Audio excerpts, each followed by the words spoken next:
हायटेकच्या नेतृत्वामध्ये महाराष्ट्रातील तमाम शालेय पोषण कर्मचारी आज या नागपूरच्या विधानसभेवर धडकलेले आहेत। यापूर्वी सुद्धा अनेक आंदोलन झालेले आहेत। आजच्या घडीला यांना फक्त महिन्याकाठी 2,500 रुपये मिळतो आहे। यामध्ये केंद्र सरकार फक्त 600 देतो आणि राज्य सरकार 1900 रुपये।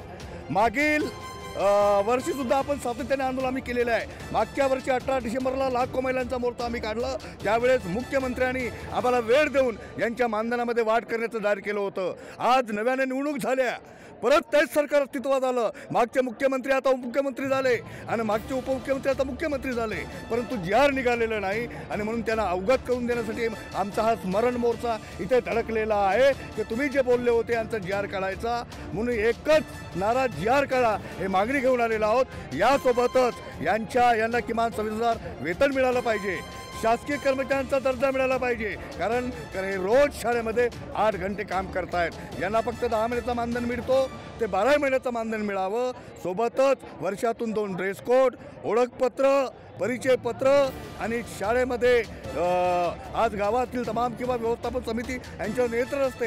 हे चुकीच्या पद्धतीने या कामगारांना कुठलाही दोष नसताना काढून टाकला जातो। याच्यावर ते एक नव्या पद्धतीने कायम करण्याच्या दृष्टिकोनातून त्यांच्यावर त्याची अंमलबजावणी करावी आणि या महिलांना शाळेमध्ये कायम करावं या मागणीला घेऊन आम्ही इथं आले आहोत। त्यांचा मोबदला आम्हाला मिळत नाही। तुम्ही आज लाडक्या बहिणी काढल्या, लाडक्या बहिणींना 1500 रुपये देत आहे, पण ते कसे देत आहे? त्यांना बिना कामाचे तुम्ही 1500 रुपये देत आहे। आम्ही काम करून आम्हाला 3 महिने आमचे पदर रिकामे आहे। आज आमच्या पदरात 1 रुपया पडून नाही राहिला। आज आम्ही कसं जगत आहे, कसं मरत आहे हे सरकारने लाज वाटायला पाहिजे का? आज ह्या महिला कशा राहून राहिल्या? आज आम्हाला तुटकसं मानधन 2,500 रुपये मिळत आहे, फक्त 2,500 रुपये। आज आम्हाला कोणी विचारते तुम्हाला मानधन किती आहे, आम्ही सांगतो 2,500। फक्त काही सांगता का मॅडम तुम्ही? तुमच्या प्राणीवर तसं वाटत नाही 2,500 आहे म्हणून, पण आम्हाला आमचं कुटुंब जगण्यापुरतं जर मानधन दिलं तर आम्ही मोर्चे वगैरे कधी काढणार नाही। आमचं कुटुंब सुखात राहिलं, आम्ही सुखात राहू, सर्व शिक्षक सुखात राहील आणि आमचे मुलं बाळ पण सुखात राहील, असं माझं म्हणणं आहे। मला असं वाटते की ह्या सरकारनं खूप काही लक्ष द्यायला पाहिजे। आज आमच्या संघटनेमुळे आज आम्हाला मानधनात वाढ, आमचेवाले पूर्ण विचार ऐकते आमची संघटना, पण हा सरकार कधी ऐकन? कधी ह्या सरकारला जाग येईल? आज आमचा आत्मा इतका चिडत आहे का आज आमच्या भगिनीवर अन्याय होत आहे।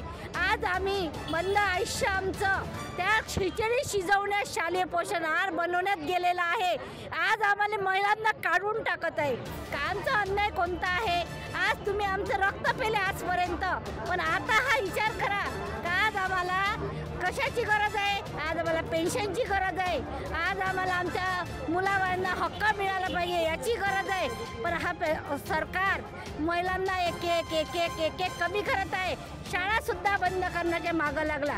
उद्या जर शाळा बंद झाल्या तर आमचे मुलं कुठे शिकन? हा विचार ह्या सरकारला नाही आहे। असं वाटून नाही राहिलं सरकारला का गरिबाचे मुलं शिकले पाहिजे? अनपढ़ ठेवणार आहे हे गरिबाच्या मुलांना। ऐसी जानकारी जानने के लिए अभी फॉलो करें लोकतंत्र मिरर और यह जानकारी जरूर शेयर करें।